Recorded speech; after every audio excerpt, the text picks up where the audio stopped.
On dénombre chaque année en France 1 400 000 accidents de la main, dont 620 000 sont considérés comme graves, c'est-à-dire avec des lésions de nerfs, de tendons ou de vaisseaux. C'est la première cause d'arrêt de travail et d'incapacité partielle. 2/3 de ces accidents se produisent dans la vie courante, principalement dans les activités de cuisine, de bricolage ou de jardinage, et 1/3 sont des accidents du travail. La main, c'est très particulier. La main, c'est un instrument. Il faut considérer que la main est un instrument. Aristote disait c'est l'instrument des instruments. C'est un instrument extrêmement complexe sur le plan de l'anatomie, sur le plan de la physiologie, mais c'est un instrument également extrêmement fragile. Et en fait, quand on regarde une main, elle est bien sûr enveloppée de peau, comme toutes les parties du corps, mais immédiatement sous la peau, à 1 mm, 2 mm, se trouvent les tendons qui permettent aux doigts de bouger, se trouvent les nerfs qui permettent de donner aux doigts la sensibilité qui est si importante pour tous les gestes précis. Et puis sous la peau se trouvent également les vaisseaux, les artères, les veines, qui permettent d'apporter aux doigts ce dont ils ont besoin pour vivre.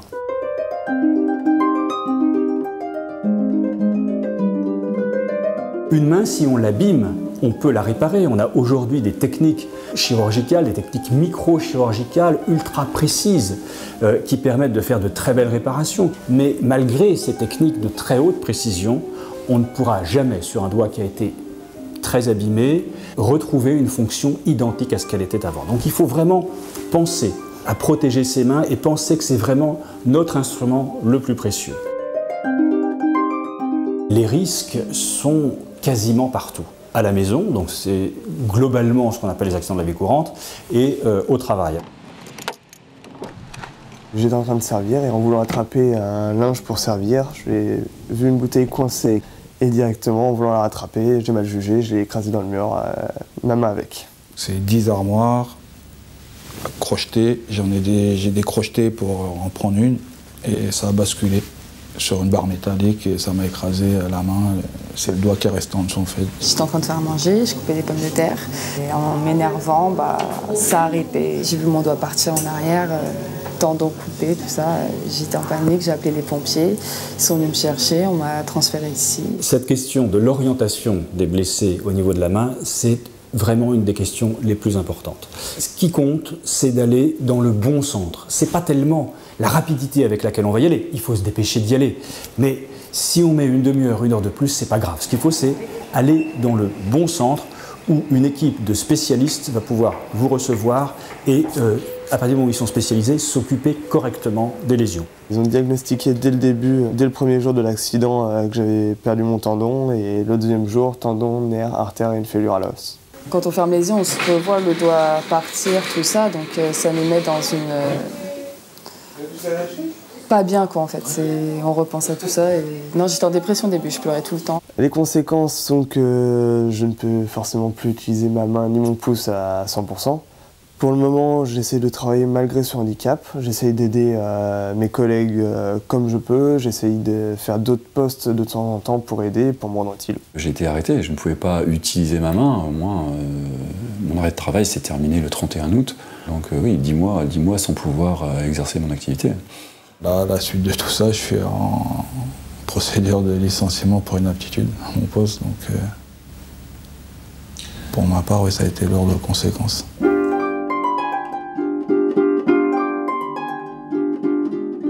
Tout le suivi est très important. Et le geste chirurgical, finalement, même s'il est fondamental, il dure très peu de temps par rapport à tout ce qui va se passer après.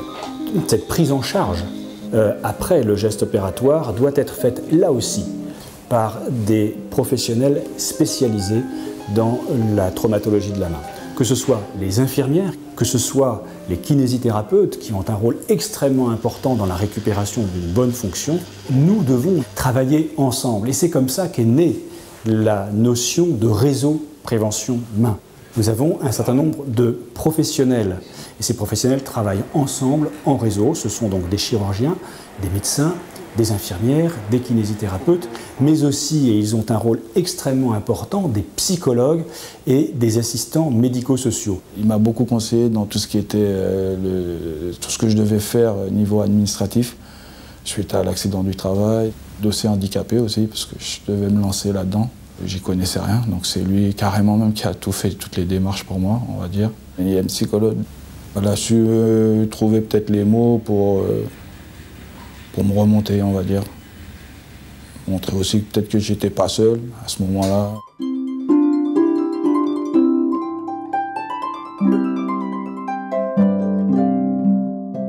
Pour toutes les personnes qui sont victimes d'accidents de la main, on a la même proposition que pour tout arrêt maladie, c'est celui de la pré-reprise, le plus tôt possible.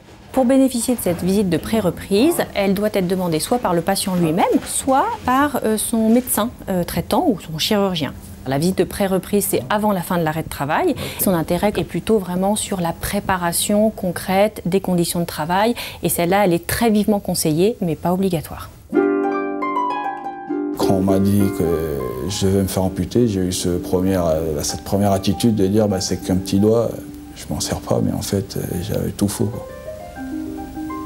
J'avais carrément, mais vraiment tout faux. De voir qu'on ne saisit plus les choses de la même façon, on se rend compte vraiment de l'utilité de la main. Je suis conscient maintenant que je peux pas faire n'importe quoi avec ma main.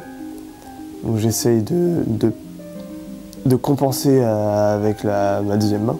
T'as pas tes deux mains, t'es pas bien, quoi. Voilà, t'es mal.